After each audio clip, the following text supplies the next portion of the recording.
자료가 두 가지로 나뉘어 나가 있죠.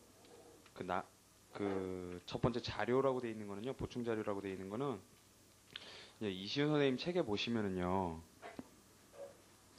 압축적으로 써져 있으면서 다른 분들의 견해에 대해서 소개가 그러니까 불필요한 것도 있어요. 근데 내용이 있어야 돼서 우리가 답안지 현출시켜야 되는 견해임에도 불구하고 그 학설의 내용이 안 써져 있는 것들이 있어요. 안 써져 있는 것들이 있고 각 주의 판례가 소개되면서 안 찾아봐도 되는 판례가 있는 반면에 꼭 찾아봐야 되는 판례가 있는데도 소개가 안 돼 있는 판례들이 있어요. 그 다음에 그런 부분은 거의 없는데요. 아예 대체를 시켜버려야 되는 부분들이 있어요. 이제 몇 부분 없어요. 그런 부분 몇 부분 없고요. 특히 이제 그런 첫 부분이 뭐냐면 오늘 나오는 신의칙이에요. 신의칙 부분이 사실은 이시훈 선생님 책을 보면은 도대체가 이게 요즘 얘기되는 것들하고는 굉장히 동떨어져서 이렇게 서술돼 있단 말이에요. 그리고 이시훈 선생님 혼자만의 논리, 물론 모든 교수님들이 그러시지만요. 혼자만의 논리 속에서 나오는 그 유형들이 다 돼 있어요. 예를 부당 형성 안에도 그렇고, 그 다음에 뭐 근반원도 그렇고 다 그래요. 실권도 그렇고요. 그러니까 요즘 논의되는 것들이 보충적 적용설이 있고 선택적 적용설이 있고 그 다음에 소권 자체가 실효가 가능한가 아닌가의 논의도 굉장히 그 학설 대립이 엄청난 부분이고요. 왜냐하면 이준 선생님 혼자만 소권 실효를 공정하시거든요.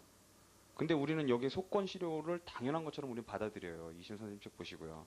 근데 혼자만 그러신 거예요. 혼자만. 사실은 소권 실효를 두 가지 이유 때문에 다 부정을 하시거든요. 이제 교수님들은 그래요. 교수님들은 그런데, 하여튼 그래서 그런 부분들이 있고요. 그러니까 크게 대체적으로 보충이 필요한 부분들이 있어요. 그러니까 뭐 이것들을 다 여러분들 책에다 다 기입하라는 얘기가 아니라, 요 부분들 중에서 여러분들이 읽어가시면서, 요 부분은 좀 보충을 해야겠다. 그러니까 예를 들어서 판례 같은 경우는요, 제가 필요한 부분은 전부 다, 그러니까 사건 번호서부터 시작해갖고 전부 다 이렇게 올려놓고 필요한 부분에 줄을 쳐놨어요. 그럼 여러분들이 그런 부분을 보충을 해놓으시고, 김영식은 필요하다 그러는데 내가 보기엔 필요 없는 것 같아. 그러면 안 적어 놓으셔도 돼요. 안 적어 놓으셔도 되고, 그 다음에, 그러니까 크게 세 부분이에요. 견해 소개가 필요한데 안 들어간 부분. 그 다음에 판례가 도대체 무슨 내용인지 좀 알아야 될 것 같은데 안 나와 있는 부분. 그 다음에, 좀 대체가 필요한 부분. 그 부분은 거의 없고요. 거의 없고, 그 다음에 대부분은 이제 학설에 이렇게 보충이 필요한 부분이고요. 그 다음에 좀 개관 삼아서 이렇게 표로 만들어 놓은 부분이 있어요. 소송상 대리 같은 경우요. 그런 게 있고, 그 다음에 이제 우리 그게 채권자 대의 소송에 가도 그런 게 있고요. 특히 이제 중복제서부터 채권자 대의가, 소송 담당서부터 나오기 시작하는데요. 그때도 그렇고요. 그 다음에, 그래서 채권자 대의 소송에 관한 표가 있고, 그 다음에, 그 정도예요. 그 정도고, 대부분은 이렇게 소개가 안 돼 있는, 우리가 현출시켜야 됨에도 불구하고 소개가 안 돼 있는 견해들, 그거를 이제 중심으로 자료를 작성을 했고요. 케이스 자료 같은 경우는요, 이제 여러분 처음부터 이렇게 복잡한 케이스를 다루시는 거는 저는 그건 좀 안 좋다고 생각해요. 그러니까 처음에, 물론 이게 필요하긴 하지만, 그러니까 결국에는 필요하게 되겠지만, 앞에서부터 뒤에 나오는 논점을 다 끌어다가 케이스를 설명하는 건 부담만 주는 것 같아요. 저도 이렇게 여러 번 강의 들어보고 그랬지만 부담만 되더라고요. 잘 이해도 안 되고. 그래서 처음에는 간단한 그 논점에 관한 오히려 깊게 조금 자세히 이해하고 구체적으로 이해하는 게 필요하기 때문에 간단한 케이스들을 좀 보다가요. 그러다가 이제 자세한 케이스들로 들어갈 거예요. 그래서 이제 그게 섞여 있어요. 섞여 있고요. 그리고 그런 간단한 케이스들은요. 그 저작권에 위배되는 짓이긴 하지만 제가 그러니까 호문혁 선생님 책하고 김영진 교수님 책하고 전병서 교수님 책이 이제 케이스가 있고 그게 답이 있고 하는 식으로 서술돼 있거든요. 호문혁 선생님은 아예 본문 속에서 그렇게 서술하고 계시기 때문에 그 책을 기본서로 삼으면 참 좋겠는데 이해는 참 잘 되는데 기본서로 삼을 수가 없는 책이 그 호문혁 선생님 책이 그래서 기본서로 못 삼아요. 그러니까 본문이 전체가 다 케이스를 풀어가는 형식으로 돼 있기 때문에 목차가 안 나눠져 있어요. 그래서 그거는 처음 보시기는 좋은데 나중에는 정리는 안 되고 하여튼 교수님들 그렇게 세 분이 그렇게 하시는데 제가 전병서 교수님 사례는 거의 안 넣고요. 좀 두려워서 좀 안 넣고요. 그 다음에 호문혁 선생님 사례하고 김영진 교수님 사례. 그러니까 김영진 교수 두 분이 이제 소장파고 요즘 가장 민소법에 있어서 가장 신세대를 대표하는 분들이거든요. 그리고 가장 논의되는 부분들을 많이 짚고 계시고요. 그래서 그런 부분들을 중심으로 쪼만쪼만한 케이스들은요. 쪼만쪼만 그리고 제가 답안 쓴 거 아니고요. 뭐 긴 케이스들은 제가 답안을 쓴 거지만 작은 것들은요. 교수님들 책에서 문장 그대로 옮겨가지고 답 그대로 실어놓은 거예요. 그러니까 그거는 걱정을 하시지 마시고요. 자, 그렇게 구성되어 있어요. 자료 두 개가 그렇게 구성되어 있고요. 자, 우리가 지금 답변서 제출까지 했어요. 답변서 제출까지 했는데, 자, 답변서 제출을 하고 나면은요, 이제 우리 신법에 의해서 변론 준비 절차를 필요적으로 거치라 그런단 말이죠. 원칙적으로 거쳐야 할 절차로 만들어 놨어요. 그래서, 자, 원칙은요, 원칙은 변론 준비 절차로 들어가요. 근데 변론 준비 절차에도 두 가지가 있죠. 서면은, 그러니까 준비 서면이 왔다 갔다 하는 서면에 의한 변론 준비 절차가 있고요. 서면에 의한 변론 준비 절차가 있고요. 그 다음에 변론 준비 기일이라는 게 있어요. 요거는 당사자들이 이제 나오는 거죠. 나와서 말로 하는 거죠. 자, 원칙적인 모습은요. 요 과정을 통해서 변론으로 들어가는 게 원칙이에요. 아이고, 이거 칠판이 안 보이시죠? 여기 적으면 안 보이시죠? 그래서 아이고.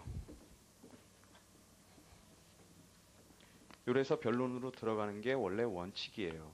원칙인데 꼭 그런 건 아니고, 자, 이 답변서 제출했을 때 바로 준비 절차 필요 없으면 변론으로 갈 수가 있고요.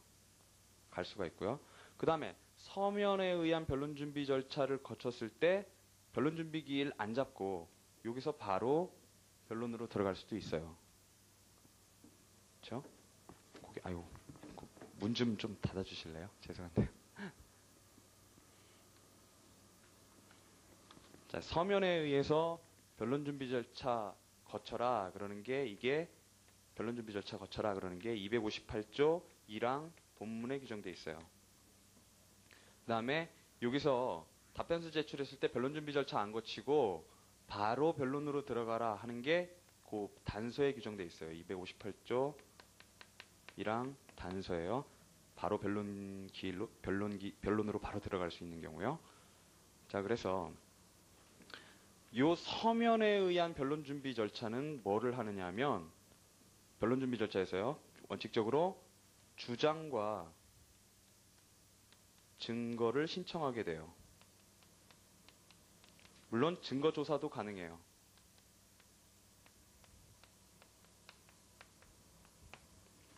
그 다음에 변론 준비 기일은 원칙적으로 어쨌든 당사자를 출석시켜서 이런 걸 하는 거란 말이에요. 당사자를 출석시켜서.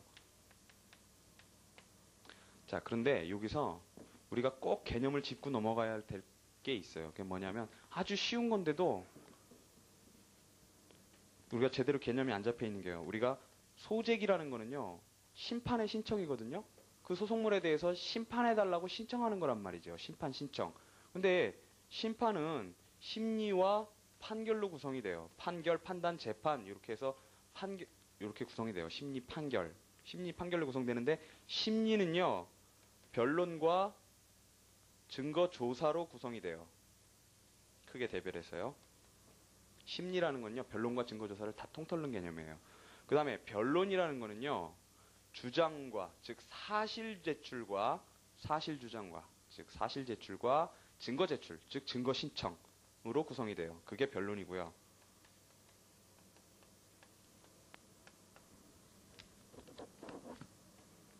즉 요것들이 이제 공격 방어 방법 중에 가장 대표적인 것들이죠. 공격 방어 방법 중에. 그래서 요거 하면 증거조사 들어가는 거죠. 원칙적으로. 직권증거조사도 할 수 있지만 원칙적으로 변론주의 하에서는 증거 신청에 의해서 증거조사를 들어가게 돼 있으니까요. 자, 그래서 심판이 이렇게 구성이 돼요. 그러니까 지금 변론 준비 절차에서 주장과 증거 신청을 일단 다 정리하고 증거조사까지 하라 그랬는데 그 다음에 이제 변론 들어가서는 뭘 하라 그랬냐면 증인 신문하고 바로 당사자 신문을 하라 그랬어요. 당사자 본인 신문을요. 즉 요것들은 증거조사란 말이죠. 증거조사의 핵심이에요. 가장 증거조사에서 핵심되는 것들이 당사자 본인신문하고 증인신문인데 결국 요거를 정리를 하자면 무슨 얘기냐 하면 변론 준비 절차에서는 저기서요 변론에 집중하라는 거예요. 변론에 집중을 하고 이 변론은 결국은 증거조사에 집중을 하라는 거예요. 그래서 이시훈 선생님이 계속 쓰시는 말씀이 이제는 변론 기일이 집중 증거조사 기일이 되었다라고 말씀하시는 게 바로 요 의미예요. 자, 어쨌든 변론 준비 절차를 이렇게 거치고 나면 원칙적으로 거쳐서 변론으로 넘어오는데 자, 원래는요. 이 변론 준비 절차라는 거는 사이비 변론이에요. 가짜 변론이에요. 이게 진짜 변론이란 말이죠. 이게 진짜 변론이기 때문에 원래 여기서 나온 것들이 진짜로 소송 자료가 그러니까 판결의 자료가 되는 것들이에요. 그러니까 소송 자료가 되는 거죠. 소송 자료, 그러니까 사실 자료, 증거 자료, 광의의 소송 자료로요. 그렇게 광의의 소송 자료로 되는 거고 저기 것들은 사이비예요. 가짜예요. 그러면 그걸 진짜로 만들어줄 무언가가 필요하단 말이죠. 그걸 뭐라고 그러냐면 변론에 상정한다 그래요.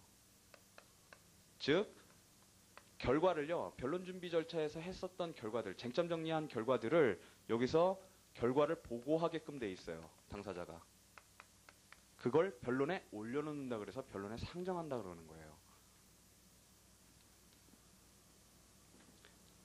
자, 이 변론은요.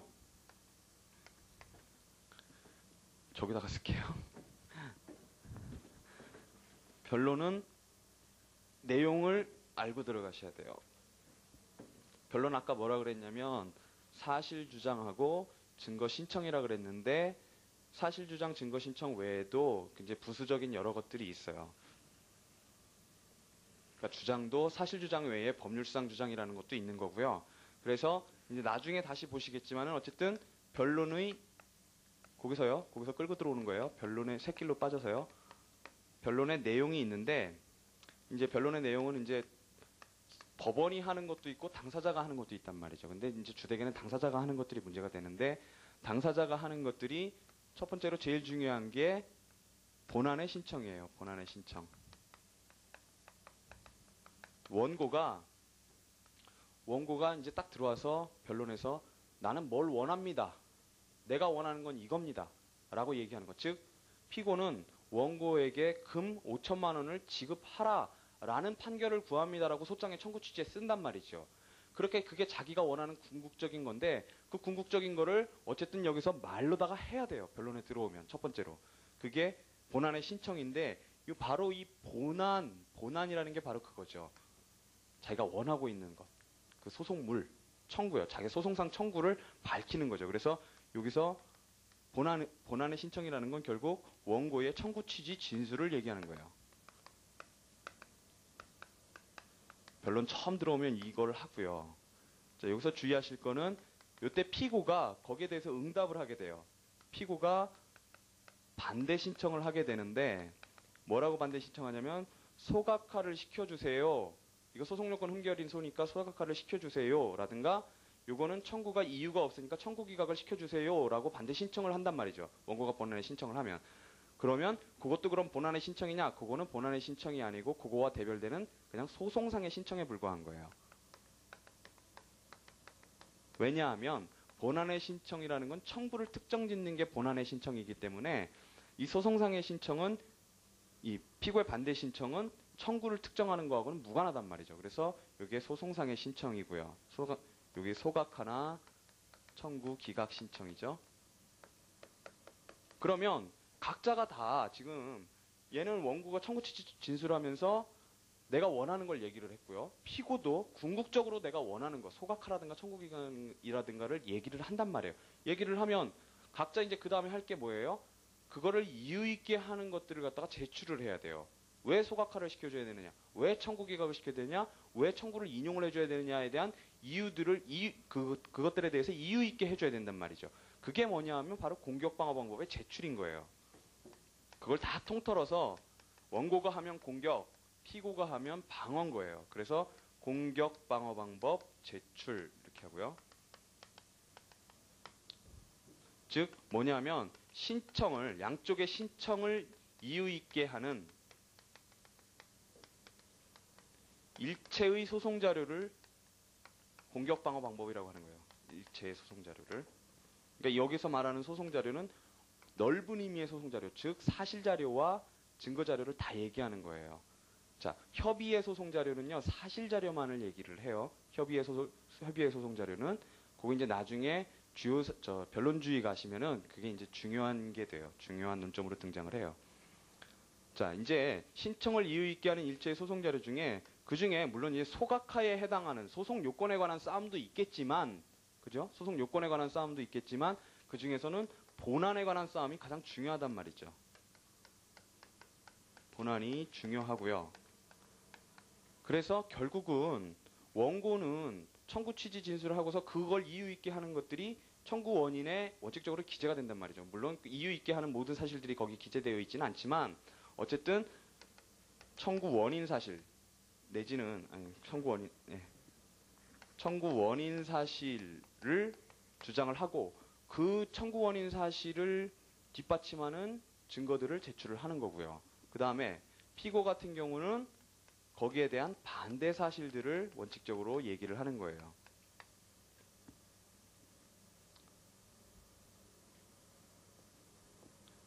그건 나중에 얘기하고요. 그래서 이 공격 방어 방법은 뭘로 이루어지느냐면 아까 보신 것처럼 주장하고 증거 신청으로 이루어진단 말이죠. 증거 신청으로. 근데 주장이라는 거에는 주장에는 사실상 주장과 그러니까 우리가 원칙적으로 생각하는 건 사실 주장이란 말이죠.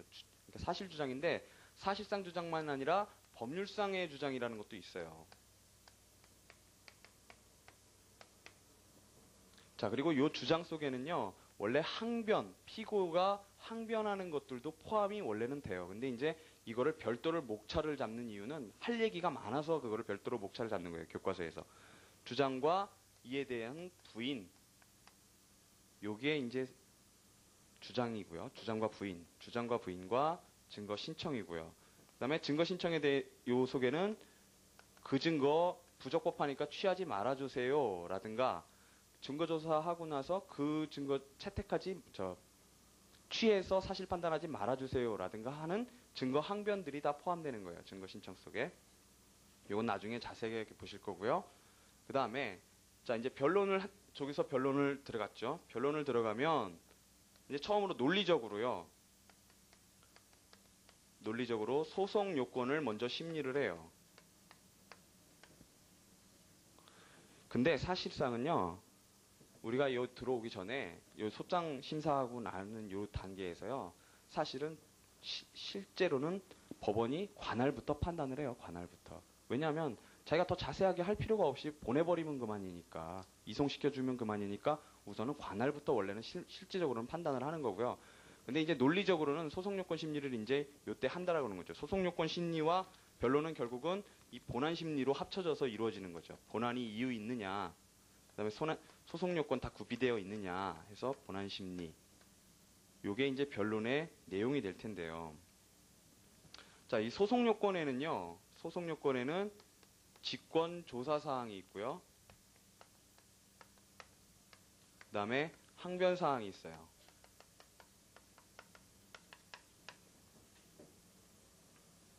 그다음에 이 소송요건 심리라는 건 결국은 그러니까 즉 심판에 대한 신청이 적법한 것인가 부적법한 것인가 하는 적법 여부를 가리는 거고요.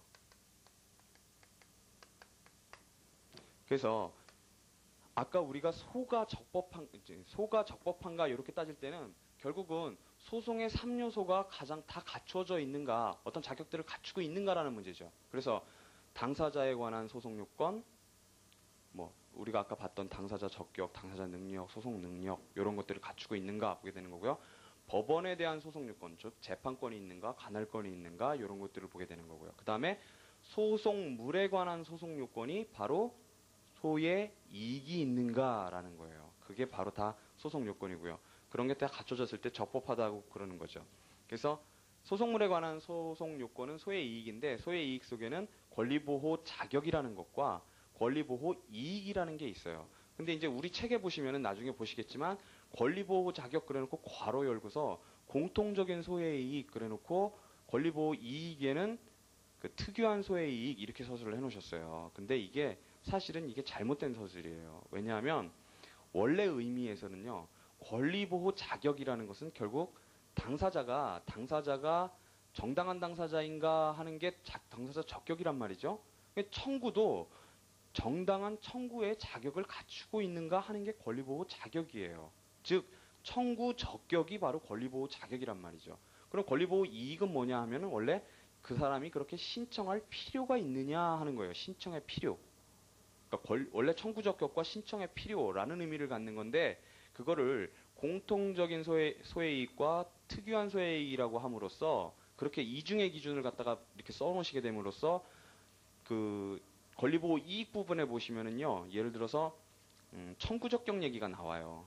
그러니까 확인해소 이래갖고 뭐 확인해소에서 확인의 이익과 대상 적격 얘기가 나오고 장래 이행해소에서 미리 청구할 필요와 함께 뭐가 나오냐면 청구 적격 얘기가 또 대상 적격 얘기가 또 나오고요. 자, 그게 알고 보면은 사실은 그 권리보호 자격 속에 들어가야 할 것들이에요. 근데 기준을 이중잣대를 대다 보니까 그게 짬뽕돼서 서술돼 있는 거예요. 근데 그게 헷갈리시는 분들이 되게 많아요. 그거 헷갈리시지 마시고요. 그 다음에 이 본안 심리는, 이 소송요건 심리는 결국 이 소가 적법한가, 제기된 소가 적법한 것인가라는 걸 따지는 건데, 본안 심리는 결국은 이 청구가 이유를 구비했는가 하는 걸 따진단 말이죠. 이유 구비 여부요. 즉, 소송물에 대해서 소송물이 이유 있는가라는 거고요. 소송물이 존재하는가라는 거고요. 즉, 청구의 당부, 소송물의 당부에 대해서 판단하게 되는 거예요. 자, 요 과정에서 이렇게 하고 나면, 자, 변론하고 나면 이제 물론 이제 변론의 내용이기도 하고요. 그다음에 증거조사도 여기 안에 다 들어가는 건데, 그다음에 이제 논리적으로 변론을 거치고 나면 증거조사를 하게 돼요. 증거조사를. 자, 증거조사는요, 증명이 필요한 사실에 대해서 하는 거예요. 증명이 필요한 사실. 그거를 요증사실이라 그래요. 증거를 대해서 증명을 해야 할 사실. 그게 요증사실이란 말이죠. 그러면 요전에 이미 요증사실과 불요증사실의 구분이 필요한 거예요. 불요증사실은, 그러니까 증명을 요하지 않는 사실은 제껴버릴 필요가 있단 말이죠. 증거가 필요 없어요. 증거에 의해서 사실 인정이 필요가 없고 바로 그냥 판결의 기초로 해버리면 되는 거예요. 그래서 여기 요증사실과 불요증사실의 구분이 논리적으로 선행이 되는 거고요. 그 다음에 이 불요증사실은 그대로 판결의 기초가 되는 거고요. 자, 불요증사실에는 세 가지가 있는데요. 첫 번째로 다툼이 없는 사실. 다툼이 없는 사실에는 재판상 자백된 사실과 자백 간주된 사실 이렇게 두 가지가 있고요. 그 다음에 두 번째로 현저한 사실이 있어요. 현저한 사실에는 누구나 다 알고 있는 공지의 사실이 있고 법원이 직무상 알고 있는 법원의 현저한 사실이라는 게 있어요. 그 다음에 세 번째로 법률상 추정이라는 것이 있는데, 즉 A라는 사실이 있으면 B라는 주요 사실이 추정이 된다라고 하는 그런 규정이 있단 말이죠. 자, 그랬을 때 그게 바로 법률상 추정인데, 법률상 추정되는 사실도 불요증 사실이에요. 이렇게 크게 세 가지가 불요증 사실이고요. 이런 것들은 증거가 필요 없고 증거조사도 필요 없고요. 자, 증거조사는 요증사실에 대해서 들어가게 되는 거예요. 요증사실에. 근데 나중에 보시게 되겠지만요. 요증사실에 보면은 세 가지가 나와요. 사실이라는 게 나오고 법규가 나오고 경험칙이 나오는데, 알고 보면 원래 증명이 필요한 건 사실뿐이에요. 법규나 경험칙은 원칙적으로 증명이 필요가 없어요. 예외적으로만 필요한 것인데도 예외적으로 필요한 것이기 때문에 거기 써놓은 건데, 근데 이제 여러분들이 거기에 요증사실, 불요증사실 파트에 가시면은 요증사실에 법규, 경험칙, 사실 이렇게 돼 있기 때문에 법규, 경험칙도 원칙적으로 증명이 필요하다고 생각을 하세요. 그러니까 암묵적인 착오를 하시게 되는 경우가 있어요. 근데 그건 아니고요. 법규하고 경험칙은 원칙적으로 증명이 필요가 없어요. 예외적으로만 필요해요. 예를 들어서 법규 같으면 지방법이라든가 관습법이라든가 법원이 당연히 알고 있지 않은 것들, 외국법이라든가 외국법이라든가요. 이런 것처럼 법원이 당연히 알고 있지 않을 거라고 생각되는 것들이 그런 게 증명의 대상이 되는 거고요. 경험 법칙도 일반의 상식인 경험 법칙이 있고 그 다음에 전문적이고 합리적인 그런 특수한 경험 법칙이 있단 말이죠. 근데 후자 같은 경우는 증명의 대상이 되지만 사실은 전자 같은 경우는 누구나 다 알고 있는 일반 상식의 경험 법칙이에요. 예를 들어서 모든 사람은 죽는다. 이런 거는 증명이 필요가 없잖아요. 원래는 불료증이란 말이죠. 근데 그거는 나중에 이제 착오하시지 마시고 나중에 다시 보실 거예요. 자, 이래서 자, 요증 사실에 대해서 증거조사가 들어간단 말이죠. 자, 증거조사는요. 일단 변론주의에 우리가 이제 변론주의라는 걸 취하고 있기 때문에 변론주의를 취하고 있기 때문에 증거를 신청을 해서 증거조사를 들어가는 게 원칙이에요. 자, 여기서 잠깐만 변론주의 얘기를 하면은요. 변론주의는 결국은 뭐냐면 어떤 사실에 관한 문제예요. 사실에 관한 문제. 사실에 관한 문제인데 사실에는요. 두 가지 사실이 있어요. 처음에 주장이 필요한데도 주장이 안 된 사실이 있고요. 그 다음에 주장이 된 사실이 있어요. 자, 주장이 안 된 사실과 주장이 된 사실이 있는데 주장이 안 되면 주장을 하라는 게 첫 번째 내용이에요. 주장을 해야 할 책임이 있다, 당사자가. 그게 주장 책임이란 말이죠. 사실의 주장 책임이라는 거고요. 그 다음에 주장된 사실에는요. 당사자 간에 다툼이 없는 사실이 있고요. 다툼이 있는 사실이 있어요. 자, 다툼이 없는 사실이 그게 바로 자백이란 말이죠. 자백은 그대로 판결의 기초로 해라. 그게 바로 원칙적인 자백의 구속력의 내용이란 말이죠. 그래서 이게 변론주의의 두 번째 내용이 되는 거예요. 자백의 구속력. 물론 자백의 구속력은 법원에 대한 구속력뿐만 아니라 당사자에 대한 구속력도 있어요. 그건 나중에 보시고요. 그 다음에 다툼이 있을 때는 증거를 신청해라 그런 거예요. 증거 제출 책임.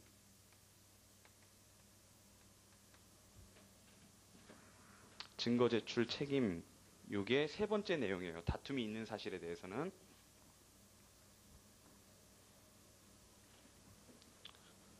그건 뭐냐 하면 결국 변론주의라는 거는 어떤 소송 자료를 수집 제출하는 것을 법원이 맡지를 않고 당사자가 맡는다라는 거란 말이죠. 여기에 소송 자료는 광의의 소송 자료예요.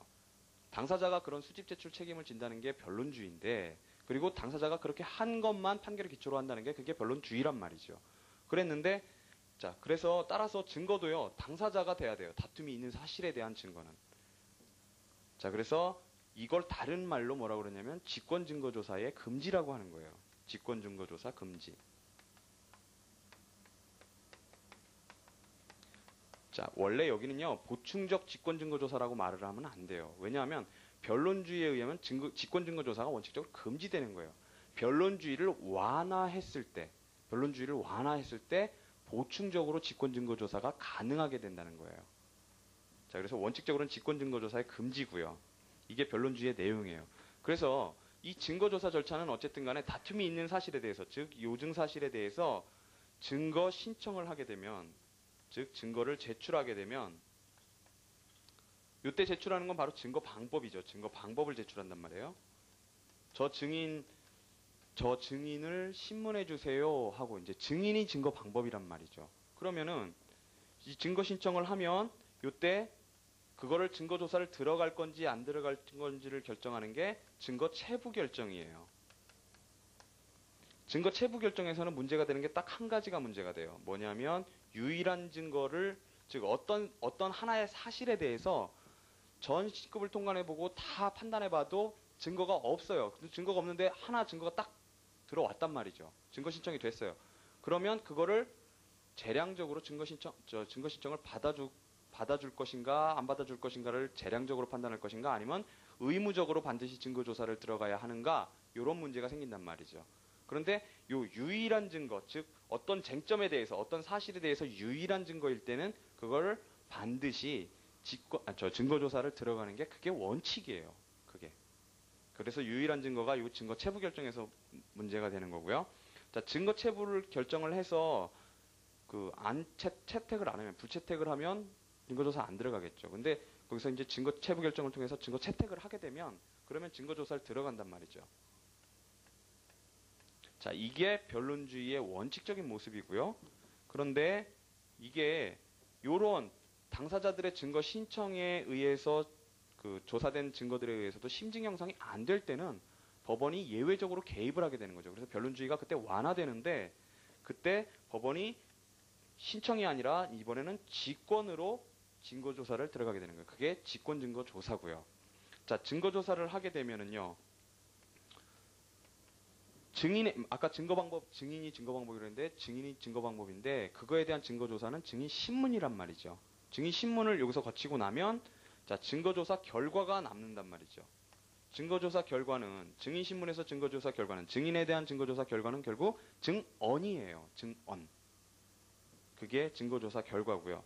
자, 요것과 함께 변론 전체에서 나타난 태도, 몸짓, 상황, 분위기 이런 거를 통틀어 가지고 심증을 형성하게 돼요. 법원이요. 그게 바로 변론의 전 취지예요. 변론 전체의 취지. 그래서 변론 전 취지. 전에는 이렇게 불렀고요. 지금은 변론은 전체 취지, 변론의 전체 취지 이렇게 부르죠. 변론 전체의 취지. 자, 증거조사 결과하고 변론의 전 취지하고 합쳐서 이게 바로 증거 원인이 되는 거예요. 즉, 심증 형성의 원인이 되는 거예요. 즉, 심증 형성 자료가 되는 거죠. 법원이. 심증 형성 자료가 되고요. 그 다음에 이 증거조사 결과를 다른 말로 증거 자료라고 그래요. 증거 자료. 아까 우리가 광의의 소송 자료에는 사실 자료와 증거 자료가 있다고 그랬는데, 그러니까 당사자가 주장한 사실들, 그거를 모아놓으면 그게 사실 자료란 말이죠. 그 다음에 당사자가 제출한 증거들, 그리고 그거 증거조사 해가지고 그 결과가 남은 것들, 그게 바로 증거 자료란 말이죠. 자, 그래서 사실 자료하고 증거 자료가 합쳐서 소송 자료라고 그러는 거예요. 자, 그래서 이렇게 증거 원인, 이렇게 심증 형성을 하게 되면, 심증 형성 자료에 의해서 심증 형성을 하게 되면 판결을 하겠죠. 그래서 어떤 사실에 대해서 어떤 증거에 의해서 이런 사실이 있는지 없는지 그런 사실 정보에 대해서 판결을 내리게 되는 거예요. 그러니까 판단을 하게 되는 거죠. 그런데 심증 형성이 안 됐다. 그래도 심증 형성이 증거조사 다 해보고 그 다음에 보충적으로 직권증거조사도 다 해보고 그래도 심증 형성이 안 된다.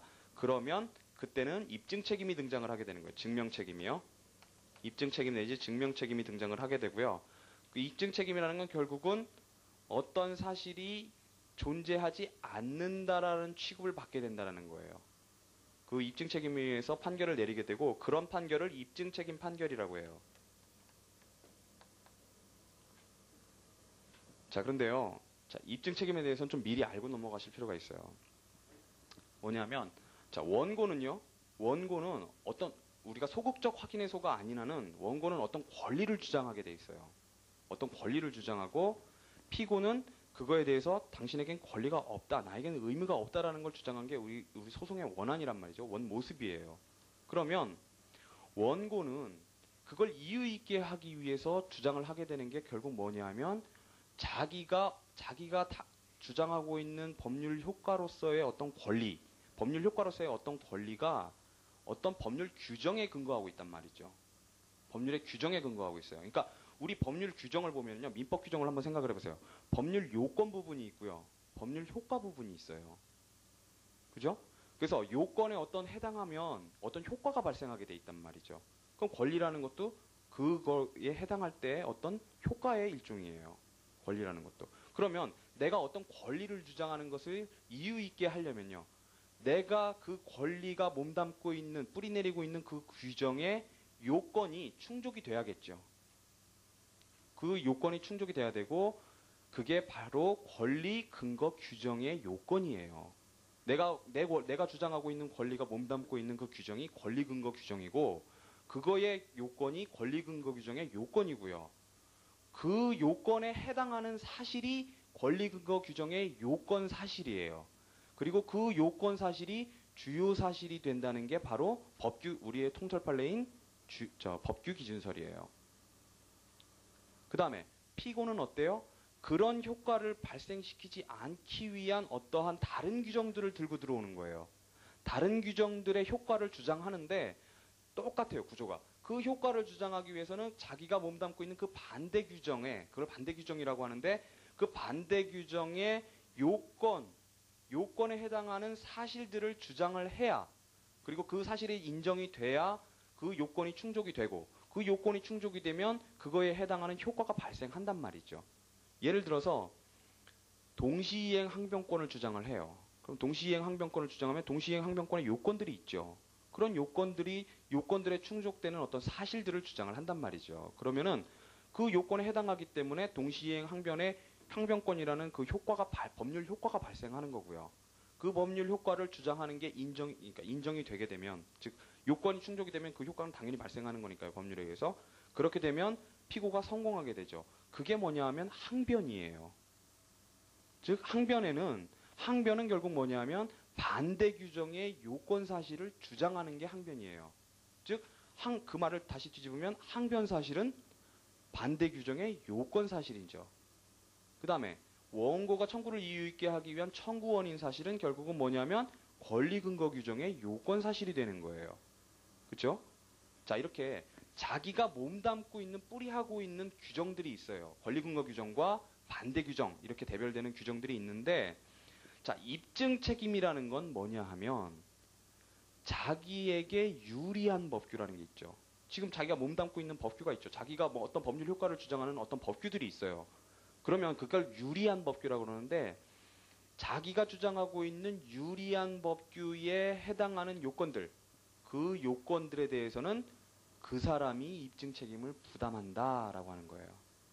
그게 법률 요건 분류설이에요. 그래서 법률 요건 분류설이에요. 법률 요건에 따라서 입증 책임이 분류가 되기 때문에, 즉 이 규정이 이 당사자에게 유리하면 이 당사자에게 이 요건에 해당하는 사실들의 입증 책임이 있는 거고요. 반대의 경우도 그런 거예요. 원고에게, 피고에게. 그게 바로 법률 요건 분류설이고요. 그게 우리 통설 판례의 원칙적인 태도이죠. 자, 그래서 그러한 입증 책임에 의해서, 즉 그런 요건 사실들이 존재가 불명할 때, 그거를 다른 말로 법원의 입장에서 생각할 때는 심증 형성이 안 된다라는 거란 말이죠. 그 사실의 존재에 대해서 심증 형성이 안 될 때는 진위 불명 사태에 도달하게 되는 거고, 진짠지 가짠지 그 진위 불명 사태에 도달하게 되는 거고, 그렇다면 그 입증 책임에 따라서 판단을 하게 되는데, 그때 입증 책임의 의미는 뭐냐 하면 그 사람이 그 요건 사실에 대해서 입증할 책임이 있기 때문에, 그 사람이 그것을 입증을 못했다면 그 사람은 그거에 대한 불이익을 입어야 되고, 그 불이익이라는 것의 의미는 뭐냐면 그 사실이 존재하지 않는 것으로 취급된다는 것이, 그게 바로 불이익인 거예요. 그게 바로 객관적인 입증 책임의 의미고요. 그거에 따라서 결국은 증거조사까지 다 거쳤어도 심증 형성이 안 될 때 결국은 입증 책임 판결이 나갈 수밖에 없게 되는 거예요. 자, 그렇고요. 자, 그래서 이렇게 하고 나면, 증거조사까지 거치고 나면은요, 이제 변론을 종결하게 돼요. 다 할 거 다 했으니까 이제 쟁점도 다 나왔고 사실 자료도 다 나왔고 거기에 대한 증거 자료도 다 나왔어요. 그러게 나면 변론을 이제 종결하게 돼요. 변론을 종결하고요. 변론 종결을 다른 말로 결심이라고 그래요. 결심. 자, 결심은요, 결심했어 할 때 결심이 아니고요. 심리를 종결했다고 할 때 심자하고 결자를 딴 결심이에요. 그러니까 심리를 종결했다 그래서 결심이고요. 자, 변론 종결을 하고 나면 그 다음에 이제 판결을 하게 되겠죠. 판결을 하게 되는데, 자, 원칙적으로는 판결로 종료되는 게 원칙적인 모습이에요.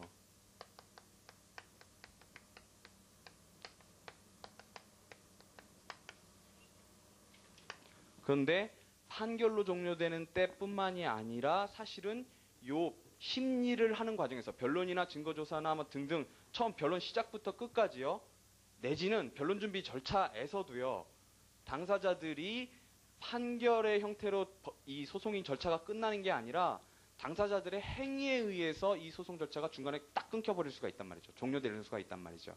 그래서 자, 아까 그 변론 단계에서, 심리 단계에서 당사자 행위로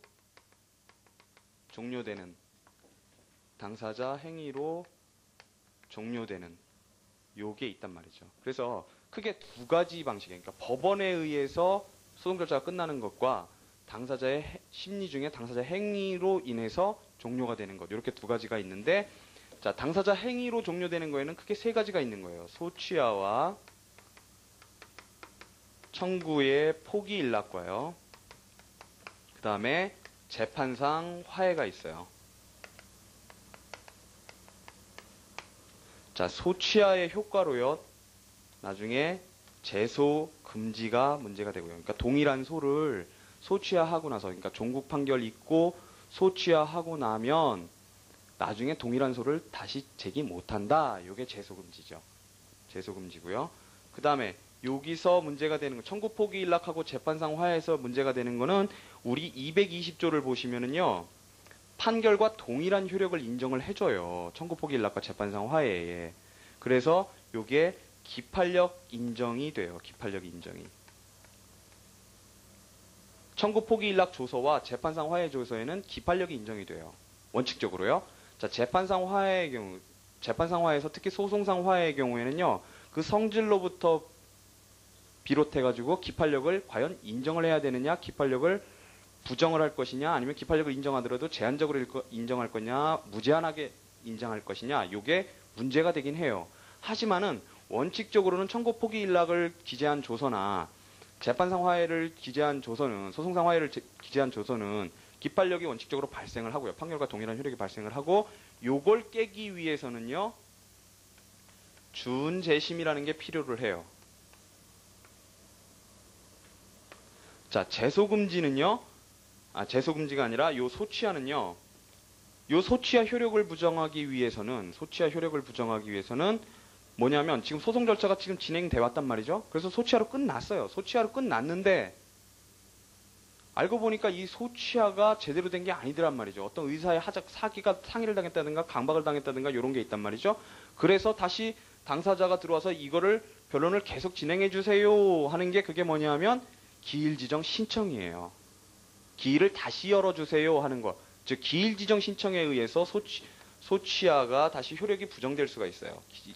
기일 지정 신청. 그래서 기일 지정 신청을 받아들여서 기일이 열리면 그때 소취하가 유효였는가 무효였는가를 판단하게 되고, 그게 무효라고 그러면 기일을 계속 진행을 하게 되는 거고, 그게 유효하게 소취하가 이루어졌다고 하면 이미 지금 심리를 열었으니까 법원은 변론을 열면 반드시 판결로 응답을 해야 된단 말이죠. 그렇기 때문에 어떤 판결을 해줘야 되는데 그 판결은 본안 판결이 될 수는 없단 말이죠. 그러니까 소송 판결이 될 수밖에 없는 게 아주 형식적인 판결이 될 수밖에 없는데, 그 판결을 뭐라고 부르느냐면 소송 종료 선언이라고 부르는 거예요. 소송 종료 선언. 여기 이렇게 기일 지정 신청에 의해서 기일을 지정해서 심리를 해봤더니 소취하가 유효더라. 유효하게 소취하가 이루어졌더라. 그러면 소송 종료 선언을 하게 되고요. 자, 준재심은요. 요게 이제 판결부터 말씀을 드리면요. 자, 판결로 종료를 하고 나면은요. 요거 461조에 규정되어 있고요. 판결로 종료를 하게 되면 자, 판결 정본을 송달을 하게 돼요. 판결 정본을 송달하고 나면 이때부터 상소의 2주의 상소기간이 진행을 해요.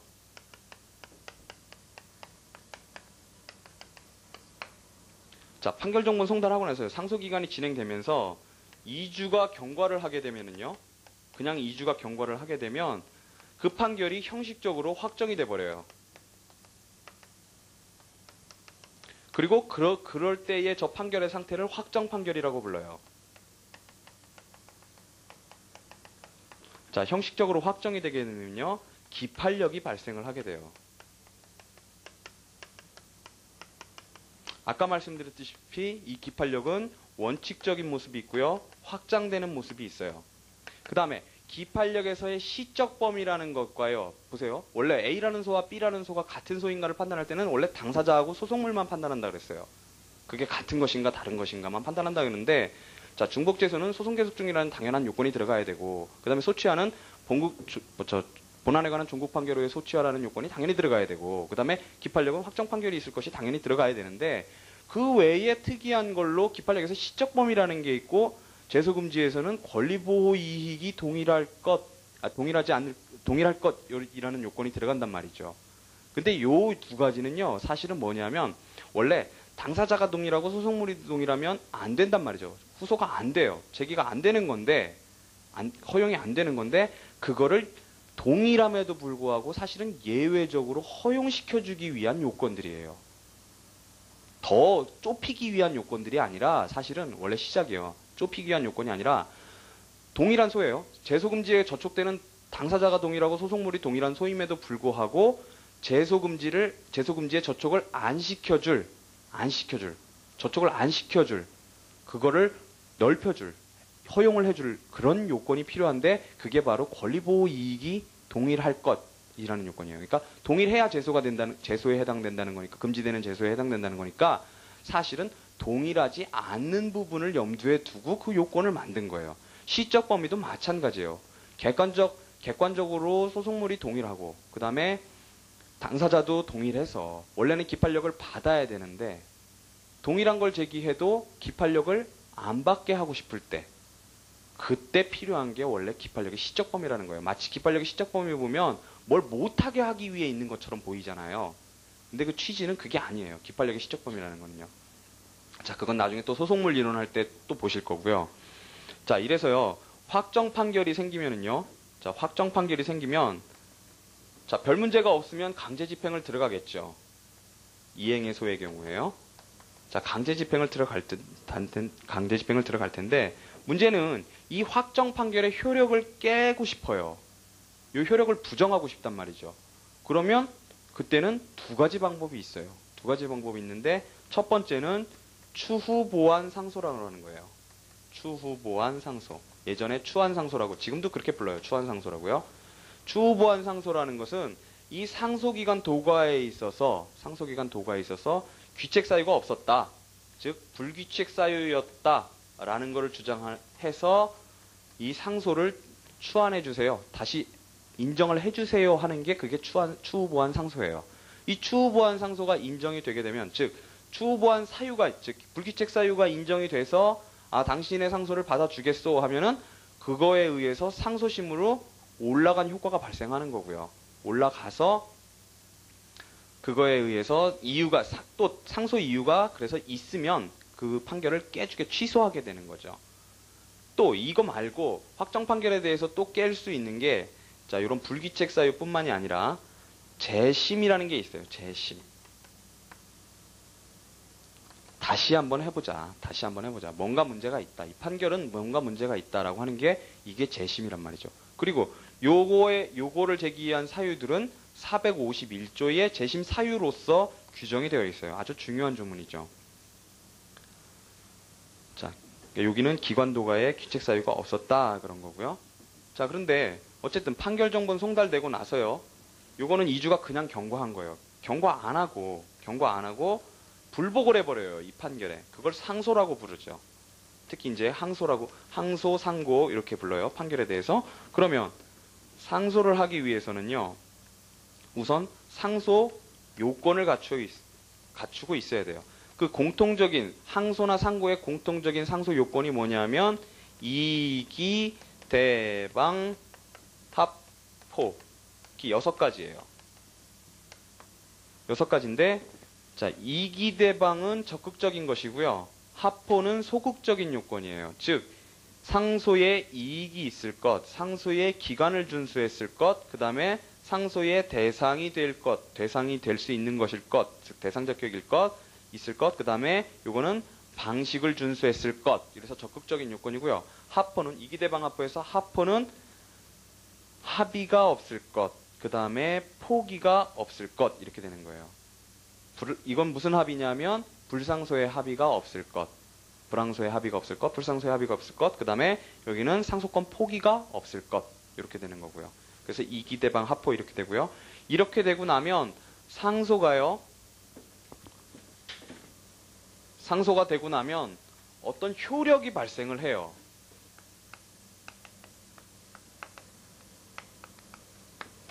자, 상소의 효력은요, 두 가지 측면에서 문제가 돼요.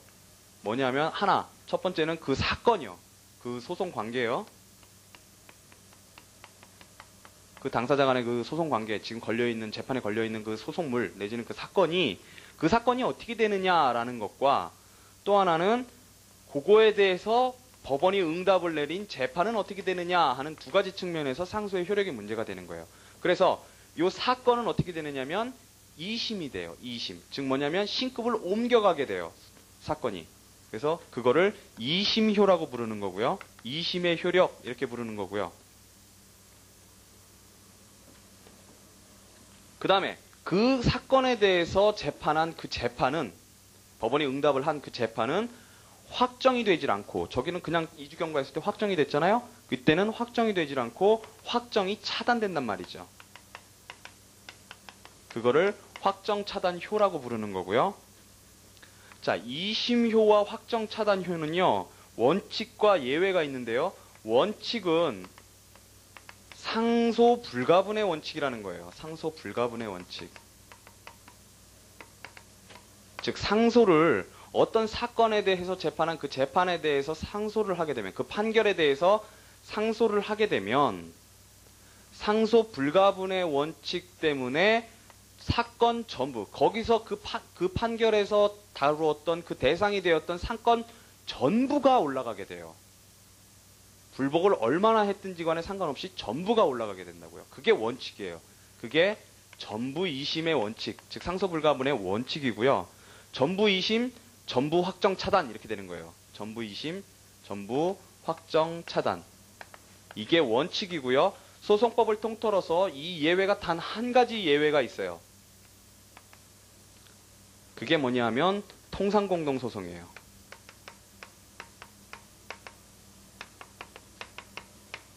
통상공동소송은 불복을 한 범위에서만 사건이 올라가고 그 범위에서만 재판이 확정이 차단되고요.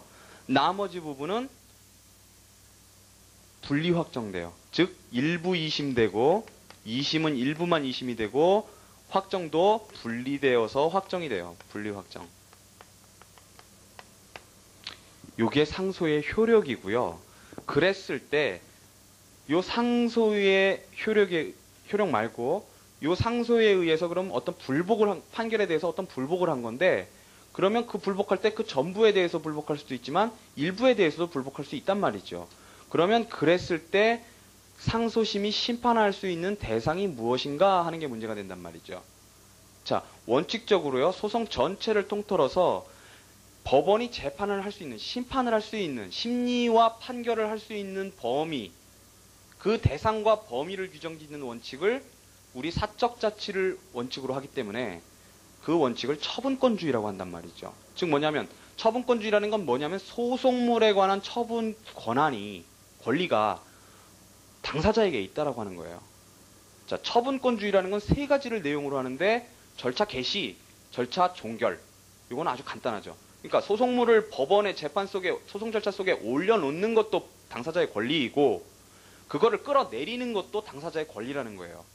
그렇지만 처분권주의에서 가장 중요한 내용은 뭐냐면 그 심판의 대상을 정하는 것도 당사자라는 거예요. 그리고 그 범위를 정하는 것도 당사자라고 하는 거예요.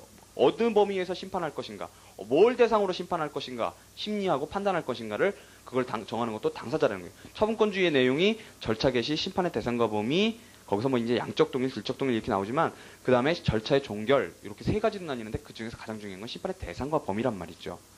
그게 전 소송을 통틀는 처분권주의의 원칙이란 말이죠. 그런데 그 처분권주의가요, 상소에 있어서도 발현이 돼요. 즉 상소할 때도, 그러니까 마치 소제기에서 전체 심판의 대상과 범위가 정해지듯이 상소를 제기함으로써 상소심의 심판의 대상과 범위가 정해진단 말이죠. 그거를 처분권주의의 특수태로서 뭐라고 부르느냐면 불이익 변경금지 원칙이라고 부르는 거예요. 그래서 심판의 대상과 범위는요, 불이익 변경금지 원칙, 불변금이라고 했죠. 불변금, 불이익 변경금지 원칙에 의해서 정해지고요. 이게 원칙이에요. 이게 결국 무슨 말이냐면 당사자가 처음에 소제기할 때는 내가 소제기한 만큼만 심판의 대상과 범위가 되는 게 원칙이듯이요. 상소를 제기했을 때도 내가 불복한 범위만큼만, 판결이 100에 대해서 났으면 그중에 내가 50부분에만 만약에 내가 불복을 했다. 그러면 그 50부분만 심판의 대상이 되는 게 원칙이에요. 그게 불이익 변경금지 원칙이란 말이죠. 말은 불이익 변경금지 원칙이지만 그게 사실은 이익 불이익을 다 불문하는 거고요. 자, 그게 형소하고 다른 점이죠. 형소에서는 중형금지잖아요. 불이익 변경금지 원칙이. 이게 민소하고 다른 점이죠. 문소하고 이제 다른 점이 많이 나오지만 어쨌든 이게 원칙이에요. 불복 범위. 자, 그러니까 결론을 종합하면 어떻게 돼요? 올라가기는 다 올라가요. 사건 전부가 올라가고요. 그 사건 전부에 대해서 내린 재판 전체가 다 확정이 차단이 돼서 남아있는 상태로 있단 말이죠. 즉 상소심에 가니까 2심 범위는 이렇게 돼 있어요. 그런데 불복은 그 재판에 대해서 일부만 했단 말이죠. 그 판결에 대해서 일부만 불복을 했어요. 그러면 이게 현실적인 심판 대상이죠. 요건 잠재적인 심판 대상이 되는 거예요. 요건 형소에서 많이 보신 개념이죠. 잠재적 심판 대상, 현실적 심판 대상이요. 자, 잠재적 심판 대상, 현실적 심판 대상이 어떻게 전환돼요? 공소장 변경에 의해서 현실적 심판 대상으로 전환되죠. 잠재적 심판 대상이요. 마찬가지예요. 요것도 동일한 논리예요. 이 잠재적 심판 대상을 현실적 심판 대상으로 바꿔주는 게 뭐냐 하면 부대항소예요. 상대방의 부대항소에 의해서, 즉 이 부분에 대해서 부대항소를 하게 되면 이게 현실적 심판 대상으로 전화가 돼버리게 되는 거예요. 그래서 전부 2심을 시켜주는 거예요. 부대항소를 할 수 있게끔 하기 위해서 상소 불가분의 원칙이 존재하는 거예요. 자, 그래서 이게 불복 범위고요. 자, 여기도요. 예외가 있어요. 불이익 변경 금지 원칙이 배제가 되는, 즉 처분권주의가 배제가 되는 원칙이 있단 말이죠. 그때가 언제냐면, 원칙이 아니라요. 그때가 언제냐면 객관적으로는 아니고요. 주관적으로 문제가 돼요. 주관적으로 불복 범위뿐만이 아니라 불복을 안 한 범위도 다 올라간다. 올라가서 다 심판 대상이 된다. 라고 하는 게 그게 합의락정 소송이에요. 합의락정 소송.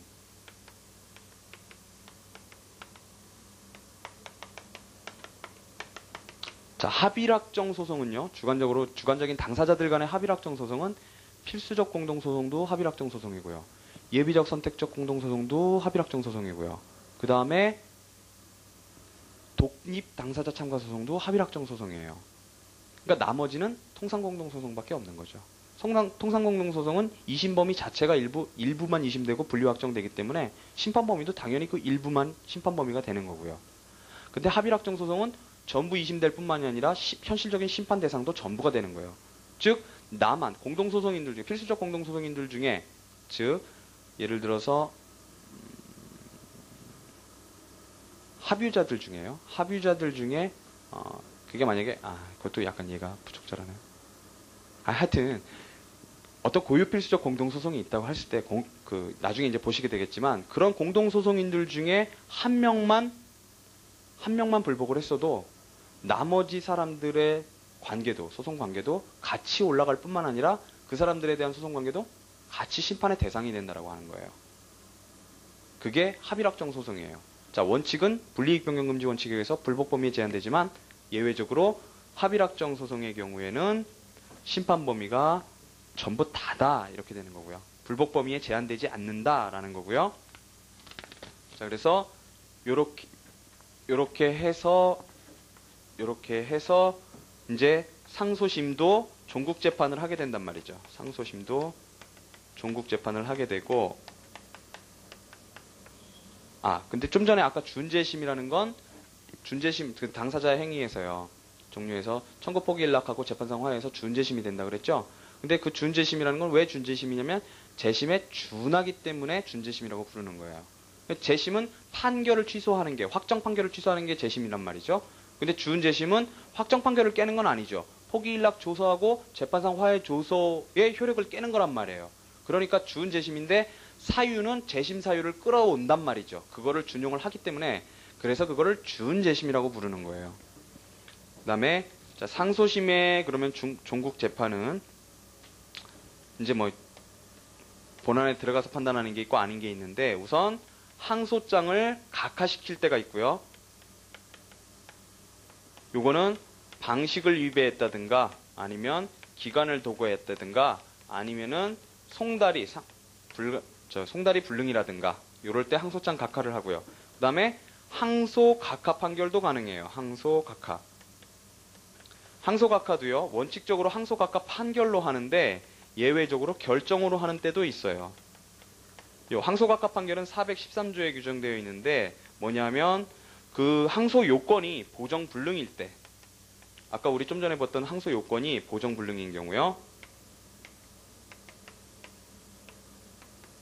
그 다음에 항소각하 결정이 나가는 때는 이제 총칙 부분이에요. 144조에 법원이 변호인을 선임해라 했단 말이죠. 너 말 못하니까 변호인이 나와야겠다. 그래서 변호인을 좀 선임해라 그랬단 말이죠. 그 변호인 선임 명령을 했는데도 불응을 한 경우, 그때는 항소각하 결정이 나갈 수가 있어요. 그 다음에 본안에 대해서는요, 항소 기각이라는 것과 항소 인용이라는 게 있어요.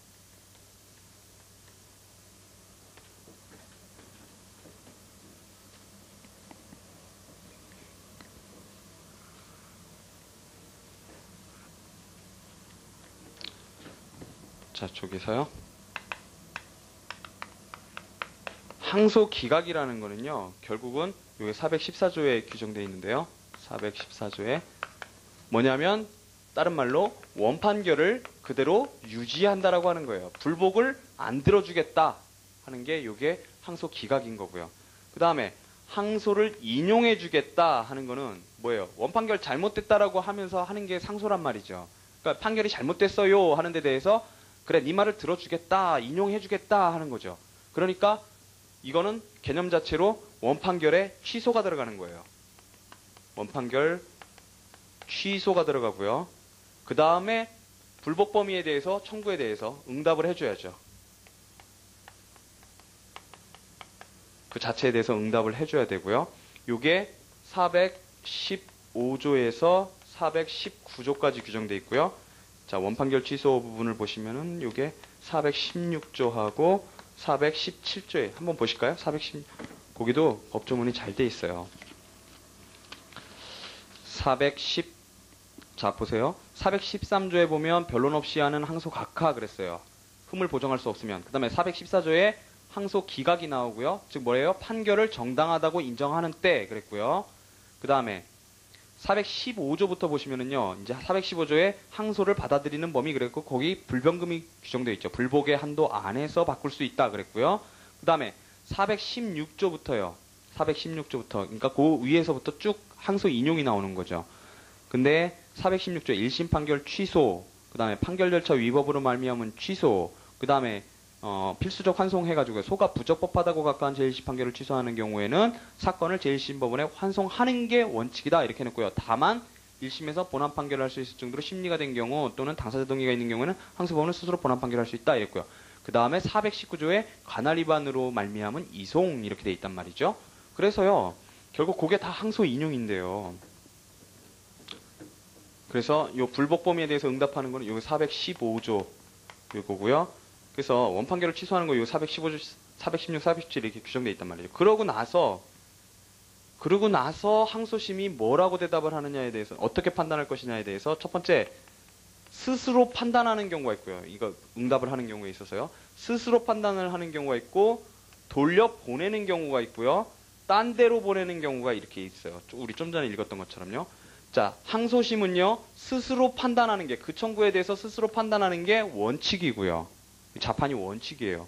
하지만 우리가 좀 전에 418조 본문에서 읽으셨던 것처럼요, 필수적 환송을 하는 게 원칙일세가 있어요. 필수적 환송 원칙. 그게 언제냐면 본안 판결을 깼을 때가 아니라 소각하 판결을 깼을 때는 1심에서 지금 본안에 대해서 어떤 답이 없는 거잖아요. 법원이 응답을 안 해준 거란 말이죠. 소각하 판결을 내렸다는 건.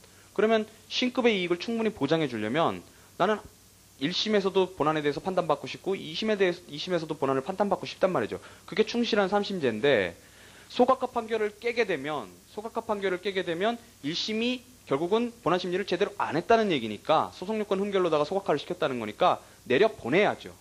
내려보내는 게 원칙이에요. 그래서 그거를 필수적 환송이라고 부르는 거고요. 이게 소각하 취소 시에 그래요. 그런데 소각하 판결을 취소하더라도 예외적으로 자판을 할 수 있는 경우가 그게 단서에 규정되어 있는 거예요. 즉 심리가 충분하게 됐다. 그러면 신급의 이익 충분히 보장되잖아요. 그럼 안 내려보내도 사실은 괜찮다라고 하는 거예요. 1심에서 이미 심리가 충분히 됐는데 심리 다 해놓고서 깜빡 까먹었던 소송요건 흠결 때문에 소각화를 시킨 거다.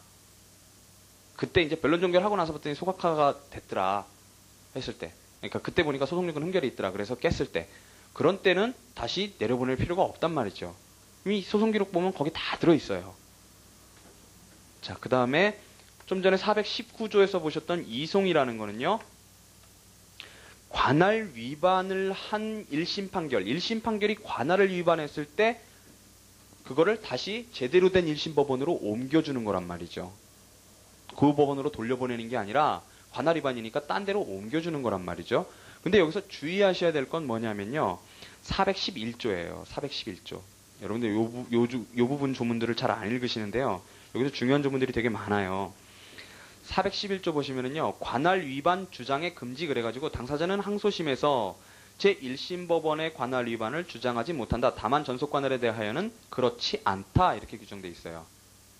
즉 뭐냐 하면 여기서 얘기하고 있는 이송은 전속 관할을 얘기하는 거예요.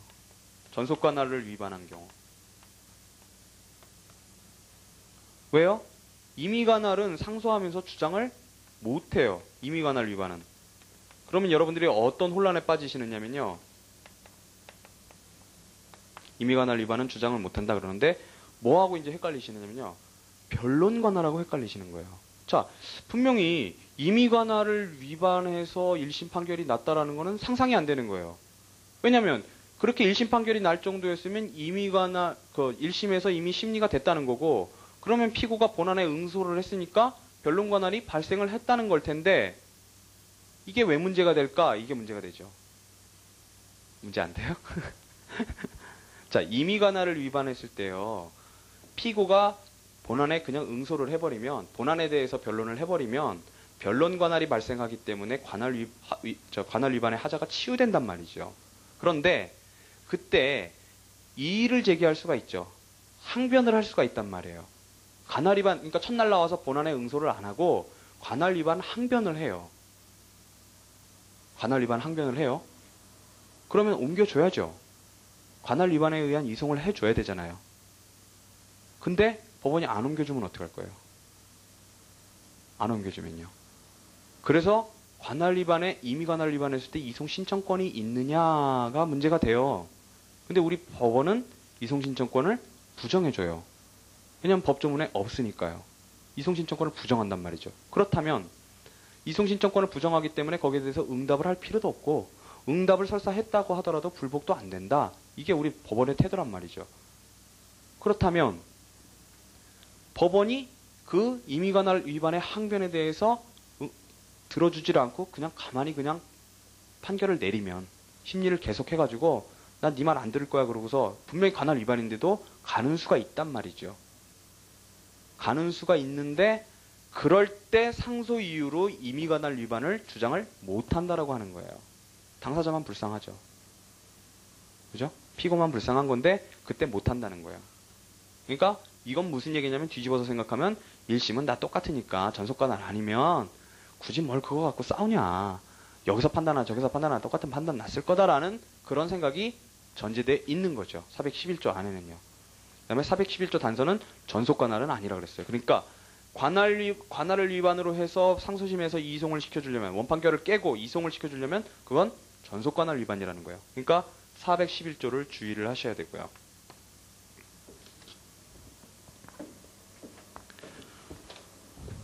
자, 이렇게 되면 이제 원칙적으로 이제 절차들이 쭉 끝나요.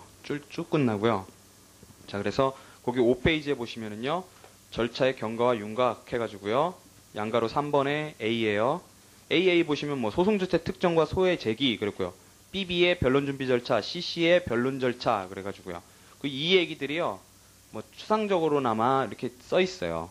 그 다음에 증거조사, 판결, 상소, 재심, 강제 집행까지 우리가 다 본 거죠. 그 다음에 자, 7페이지에 법률관계설하고 법률상태설이 나와요. 소송은 사실로서는 하나의 절차이나 법률현상으로서 법률관계냐, 법률상태냐 그랬는데요, 연필로다가 X표를 쫙 꺼버리세요. 괜찮아요. 연필로 쫙 꺼버리셔도 괜찮아요. 안 나와요. 그러니까 원래 안 나와요라는 말은 되게 무서운 말인데, 그런 말 하면 나쁜 놈이거든요, 원래. 근데 진짜 안 나와요. 안 나오는 부분은 제껴야죠. 그 다음에 8페이지의 민사소송 특징, 그것도 필요가 없죠. 그 다음에 다른 소송과의 관계, 뭐 형사소송, 행정소송 이러면서 쭉 나오거든요. 근데 이 부분은요, 몇 군데만 줄을 치시면 돼요. 자, 8페이지에 맨 밑에요. 양자는, 자, 형사소송하고 민사소송과의 관계예요. 양자는 서로 목적과 심판 절차를 달리하기 때문에, 자, 동일한 서증이라도, 여기 이제 서증에 관한 얘기가 나온단 말이죠. 증거력에 관한 얘기가 나와요. 형사법원과 민사법원 간의 그 가치 판단을 달리할 수 있으며, 민사재판에서는 형사재판에서 확정한 사실에 구속 안 된다 그랬어요. 다만 민사재판에서 형사판결은 증거자료가 되는데 그친다 그래요. 증거자료에다 박스를 쳐놓으시고요. 형사판결의 증거력 평가는 법관의 자유심증에 속하는 사항이나 판례 주류는, 거기가 중요한 부분이에요. 확정된 형사판결은 특별한 사정이 없는 한 유력한 증거자료, 거기다가 박스를 쳐놓으세요. 유력한 증거자료가 되므로 이를 특별한 사정 없이 거기다 박스를 치시고요. 배척하면 경험법칙에 위배된다 그랬어요. 자, 그 다음에 거기다가 옆에다가 뭐라고 써놓으시느냐면 증명효 이렇게 써놓으세요. 내지는 괄호 열고 증거효 이렇게 써놓으시고요. 그 다음에 그 위에다가는 뭐라고 써놓으시냐면요. 문서의 증거력, 그러고 괄호 열고 공문서 이렇게 써놓으세요. 자, 이제 요거는 서증에서 보시게 될 건데요. 자, 문서, 서증에서 증거 능력하고 증거력이 있는데, 그게 이제 원래는 증거력에 있어서는 자유심증에 의하는 게 원칙이란 말이죠. 특히 실질적 증거력에 있어서는요. 그런데 이제 우리 판례 같은 경우에 특히 공문서에 있어서는 그거를 좀 특이하게 봐요. 사실상 그 실질적 증거력을 추정을 해주거든요. 특히 보고문서의 경우에요. 그건 이제 나중에 보실 거고요. 하여튼 그 주제만 연결을 해놓으시고요. 나머지 부분은 안 보셔도 돼요. 그 다음에 행정소송 부분도요. 10페이지에 전혀 보실 게 없죠. 뭐 민사소송과의 한계 뭐 이런 거 있는데요. 이거 뭐 민사소송 사항에 갖고 판례 뭐 여러 개 나오잖아요. 이거 안 나와요. 어떻게 내요, 이거를. 그 다음에 거기서는 반가로 2번에요. 거기 네 줄만 줄을 쳐놓으시면 돼요. 거기 셋째 줄에 문제는 하는 부분부터요. 민사소송 사항을 행정소송 사항으로 혼동하여 소제기하거나 또는 그 역으로 한 경우에 어떻게 처리할 것인가 그랬어요. 자, 민사법원에 제기해야 될 소를 행정법원에 했거나 행정법원에 제기할 소를 민사법원에 한 경우, 그때요, 관할법원으로 이송하는 게 원칙이나 당해법원에 관할권이 있으면 스스로 재판할 것이다. 이건 행정법에서 보신 거죠. 그죠? 근데 줄을 쳐놓으시고요. 그 다음에 민사소송의 성결 문제로서 행정처분 이렇게 나오는 거는요. 행정법 얘기죠. 공정력과, 거기 써놓으세요. 공정력과의 관계 그렇게 써놓으세요. 행정법 내용이에요. 민소 얘기 아니고요. 그 다음에 그 각주 6번에 보시면은요, 사립학교 교원에 대한 징계 처분에 관하여는 학교법인 상대로 민사소송으로 유무효를 다툴 수도 있지만 교육부 재심위원회 재심 청구를 거친 경우는 그 결정에 대해 행정소송을 제기할 수 있다. 이것도 행정법 판례죠. 즉 선택 가능하죠. 사립학교 교원의 경우에는 징계재심위원회의 징계재심을 거쳐서 항고소송으로 나아가는 방법이 있는가 하면 민사소송으로 사립학교 법인하고 싸우는 방법이 있죠. 근데 교육공무원의 경우에는 징계재심만 할 수가 있는 거죠. 그렇죠? 그리고 이건 필요적 전치죠. 필요적 전치고요. 자, 그 부분은 넘어가시고요. 그래서 그 다음에 가사소송도요. 거기 뭐 쭉 있는데 거기 특례라고 해갖고 .1부터 쭉 나오는 게 있어요. 거기도 뭐 다 필요 없고요. 5번에 직권탐지주의에 의한다. 거기 줄을 쳐놓으시고요. 가사소송에서요. 직권탐지주의에 의한다. 그거 하고요. 다만 그 밑에 세 줄 밑에 보시면 가류 및 나류 사건의 하나고 다류는 변론주의다. 거기만 줄을 쳐놓으세요. 직권탐지주의다. 가류 및 나류 사건의 하나다. 다류는 변론주의다. 거기만 줄을 쳐놓으시면 되고요. 그 다음에 7번에요. 확정 판결의 대세효 그랬어요. 다만 청구배척의 경우는 제한적 대세효. 거기만 줄을 쳐놓으시고요. 자, 기판력이요. 확장돼요. 자, 가사소송에서요. 나중에 이제 기판력이 대세적으로 확장되는 경우를 이제 보시게 주관적으로요. 원칙적으로는 당사자에게만 미쳐야 되는데 대세적으로 미치는 경우가 있단 말이죠. 그게 이제 문제가 되는 거고. 그 다음에 8번에요. 사실심 변론정 결시까지 필수적 공동소송인의 추가 또는 피고의 경정 허용 그랬는데 그 밑에다가는요. 민소는 1심만 이렇게 놓으세요. 민소 1심만. 자, 필수적 공동소송인의 추가나 피고의 경정은요. 임의적 당사자 변경이에요. 임의적 당사자 변경. 임의적 당사자 변경인데 명문의 규정이 있는 임의적 당사자 변경이고요. 피고 경정은 교환적 변경이고 필수적 공동소송인의 추가는 자 거기서는 고유 필수적 공동소송인만 얘기하는 거예요. 유사필은 빼는 게 다수설이고요. 그래서 고유필수적 공동소송인의 추가는 1심에서만 된단 말이죠. 그리고 피고가 명백히 잘못 지정되었다라고 보았을 때 피고를 경정할 수가 있는데 그것도 1심에서만 된단 말이죠. 그렇지만 거기 가사소송에서는 사실심 변론정 결시까지니까 항소심에서도 된다라는 얘기죠. 그다음에 여러분들이 나중에 법인격 할 때 다시 나오지만요. 간단하게 알아두실 거는 자, 소송 승계라는 거 하고요. 임의적 당사자 변경이라는 거하고의 관계예요. 관계는 뭐냐면 제가 좀 전에 임의적 당사자 변경을 말씀드렸는데 자, 당사자가 변경되는 게 있고요. 당사자가 참가하는 경우가 있어요. 당사자가 참가하는 경우는 소가 주관적으로 병합되는 후발적으로 주관적으로 병합되는 경우에는 당사자가 변경이 되는 형태가 있고 당사자가 참가를 하는 형태가 있어요. 당사자 변경은 그 소송 절차 내에서 당사자의 의사에 의해서 변경시키는 걸 그걸 당사자 변경이라고 하고요. 그 밖에 있는 제3자의 의사에 의해서 들어오는 거를 참가라고 하는 거예요. 근데 그 당사자의 의사에 의해서 변경되는 형태에는 두 가지 형태가 있어요. 두 가지 형태가 있는데 그거는 하나는 법정 당사자 변경이고 하나는 임의적 당사자 변경이에요. 그 법정 당사자 변경과 임의적 당사자 변경을 구분하는 구분점은 어디 있냐면 실체법상의 권리 의무의 승계가 있어서 소송상으로서 당사자 변경이 필요해서 당사자가 변경되는 경우가 그게 법정 당사자 변경이고 그거를 소송 승계라고 부르는 거예요. 그 다음에 임의적 당사자 변경은 그런 실체법상의 사유 전혀 없이 당사자의 의사에 의해서 당사자가 변경되는 걸 그걸 임의적 당사자 변경이라고 한단 말이죠. 그런데 그 소송 승계에는요, 여러분들 아시다시피 당연 승계가 있고 특정 승계가 있잖아요. 그죠? 그러니까 당연 승계라고 얘기 안 하고 포괄 승계라고 그러죠. 포괄 승계하고 특정 승계가 있죠. 그죠? 그거 이제 나중에 소송 승계에서 보실 거고요. 자, 실체법상으로 권리 의무가 이전이 됐을 때요.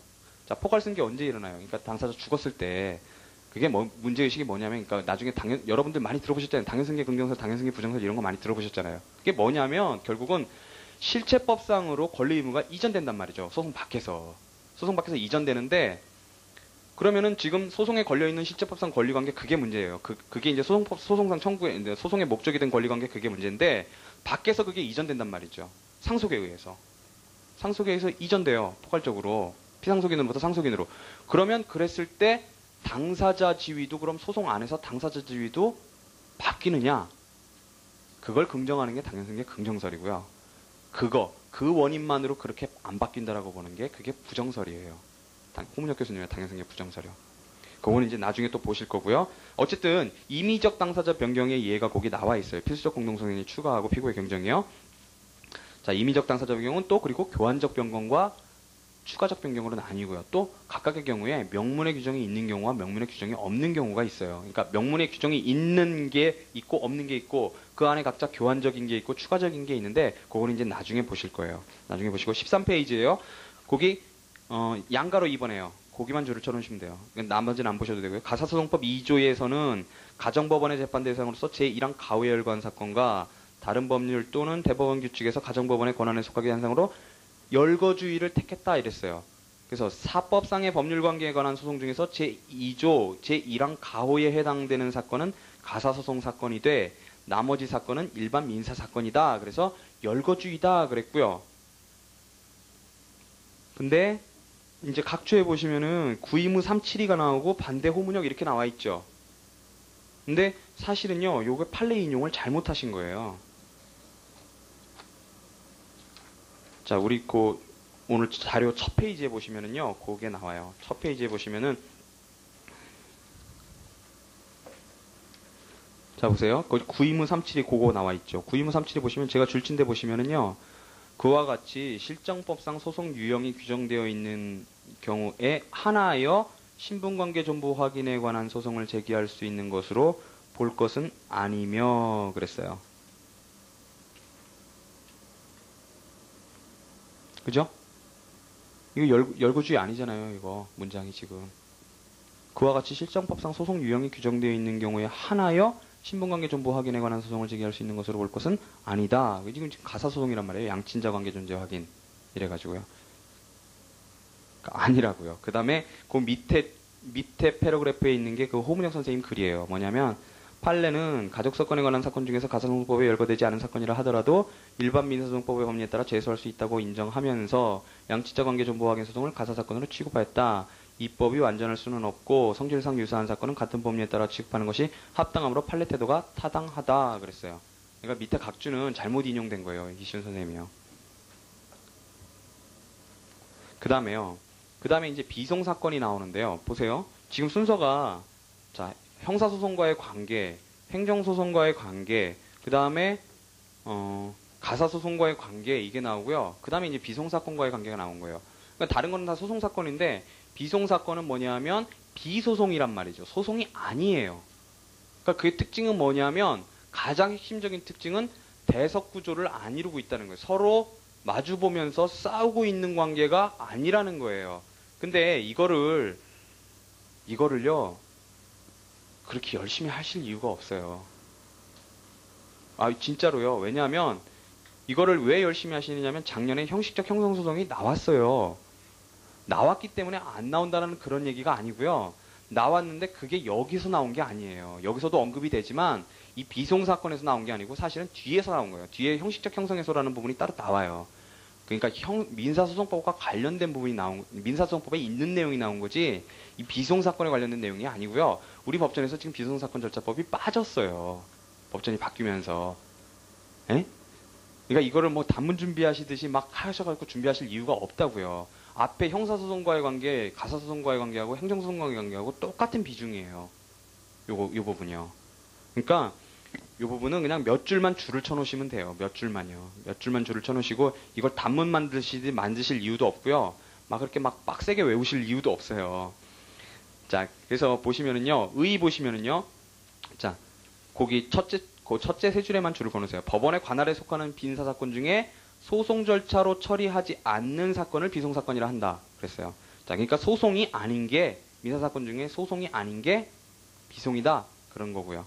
자, 형식적으로는 비송사건 절차법에 정해진 사건, 그 다음에 총칙규정의 적용 준용을 받는 사건 그랬고요. 그 밑에 뭐 민사, 상사, 과태료, 가사 이렇게 나오는데요. 그건 뭐 이렇게 안 외워질 필요도 없고 외워지지도 않고요. 그 다음에 어디다가 이제 줄을 치시면 되냐면 거기 중간에는 안 읽으셔도 되고요. 끝 밑에서 셋째 줄에요. 공유물 분할 청구나 경계 확정해소와 같은 형식적 형성해소는 그랬어요. 자, 형식적 형성해소는요. 실질은 비송인데 형식상으로는 소송인 게 형식적 형성해소예요. 그래서 그 대표적인 걸로 공유물 분할 청구하고 경계 확정 청구는 반드시 외우셔야 되고요. 자, 이게 작년 시험에 나왔죠. 이게 작년 시험에 나왔어요. 처분권주의 관련해 갖고 나왔고요. 이러한 형식적 형성해소는 소송의 비송화 경향에 의해 점진적으로 늘어간다. 그것까지만 줄을 쳐놓으시면 되고요. 그 다음에 소송의 비송화와 그 한계의 그 부분도요. 다 읽으실 거 없고요. 셋째 줄에 이제 개념이 나와요. 종전 소송으로 처리하던 사항을 비송 영역으로 이관하고 소송 방식이나 법에 해당한다 아니다 1도 양단식이 아닌 거기요. 동그라미 치세요. 재량에 의해 탄력적으로 처리토록 하는 현상 이게 소송의 비송행경이라는 말이죠.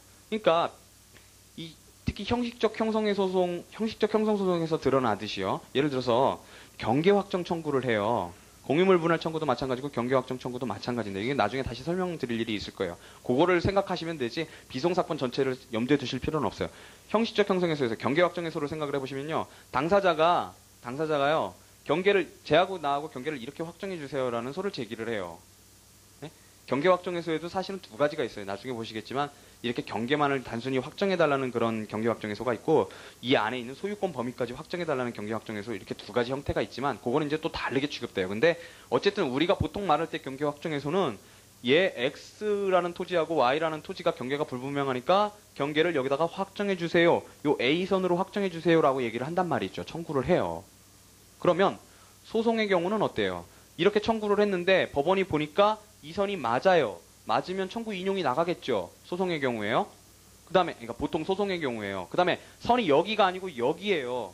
사실은 경계가 여기로 지금 해달라고 그러는데 B선이란 말이죠. 그러면 보통 소송의 경우는 이 경우 청구 기각이 나가야 된단 말이에요. 그죠? 그런데 이 형식적 형성 소송의 경우, 즉 실질은 비송 사건인 경우에는 법원의 재량에 모든 게 맡겨져 있기 때문에 요게 요 청구에 구속된다는 게 그게 바로 처분권주의잖아요. 아까 말씀드렸던 그 처분권주의가 배제된단 말이죠. 법원의 재량에 일임돼 있기 때문에. 그래서 법원은 경기가 여기다 사실은 이렇게 하고 판결을 내릴 수가 있는 거예요. 경계를 여기다 하라고.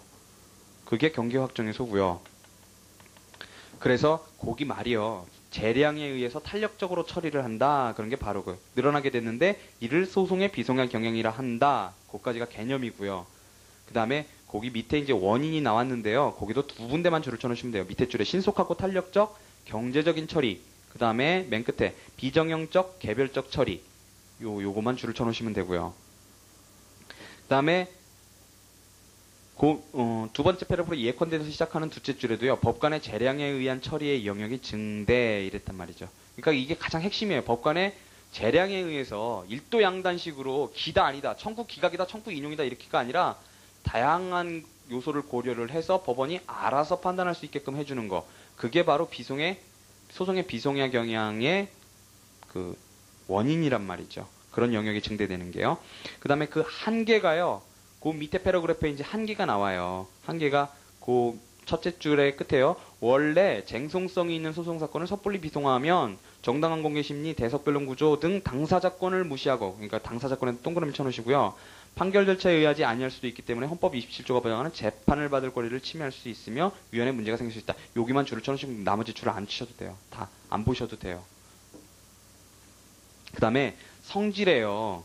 뭐 실질적 의미의 비송사건을 어떻게 파악할 것인가. 그게 문제죠. 실질적 의미의 그러니까 소송하고 비송을 어떻게 나눌 거냐. 이게 문제라는 건데요. 거기 견해가 이제 세 가지가 나오죠. 목적설, 대상설, 실체법설 이렇게 나와요.